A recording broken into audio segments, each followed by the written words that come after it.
Une fois de plus, bienvenue dans ce journal. Le président togolais Faure Gnassingbé Eyadema est à Kinshasa depuis ce mardi. Il a été accueilli à l'aéroport international de Njili par son homologue Félix Tshisekedi. Outre les questions liées aux relations bilatérales entre la RDC et le Togo, les deux chefs de l'État se sont entretenus sur les questions liées au sommet de l'Union africaine qui va se tenir à Niamey. Après ce tête-à-tête, le président togolais s'est rendu au mausolée de l'Antélé pour déposer sa gerbe de fleurs et rendre hommage au feu Étienne Tshisekedi. Il faut rappeler que c'est la deuxième visite de Faure Gnassingbé en RDC depuis l'investiture du président Félix Tshisekedi. Suivez ce reportage de nos confrères de la presse présidentielle.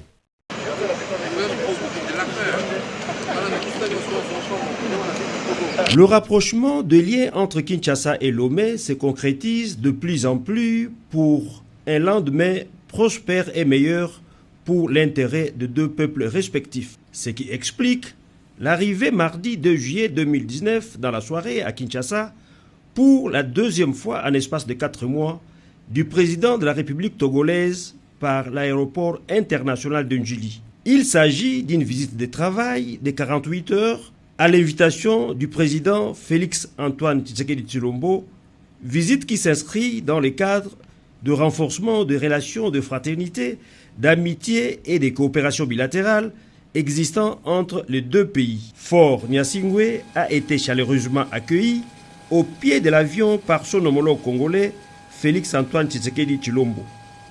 Salutations de quelques officiels congolais et des diplomates togolais dont le chargé d'affaires intérimaire et d'honneur et bref, tête-à-tête au pavillon de l'aéroport international de Njili, les deux personnalités ont tout de suite pris place à bord d'une Jeep 4x4 direction mausolée de l'Antélé où le chef de l'État du Togo, Faure Gnassingbé, accompagné de son homologue congolais, est allé se recueillir devant la tombe de feu l'ancien premier ministre congolais, Dr Étienne Tshisekedi Wamulumba. Question de rendre hommage en mémoire de cet ancien président de l'Union pour la démocratie et le progrès social, UDPS, et ancien leader maximaux et charismatique de l'opposition congolaise, considéré aujourd'hui comme le père de la démocratie et de la liberté.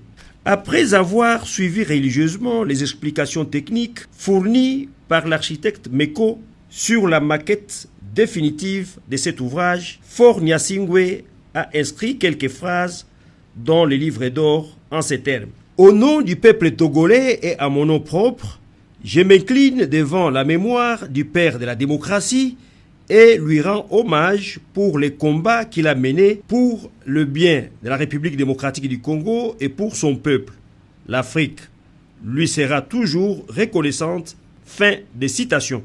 Après les mausolées, le cortège présidentiel a poursuivi son chemin jusqu'à destination finale, la résidence présidentielle de la cité de l'Antélé, où le couple présidentiel de la République démocratique du Congo a offert un dîner à l'honneur de son hôte de marque et à la délégation qui l'a accompagné.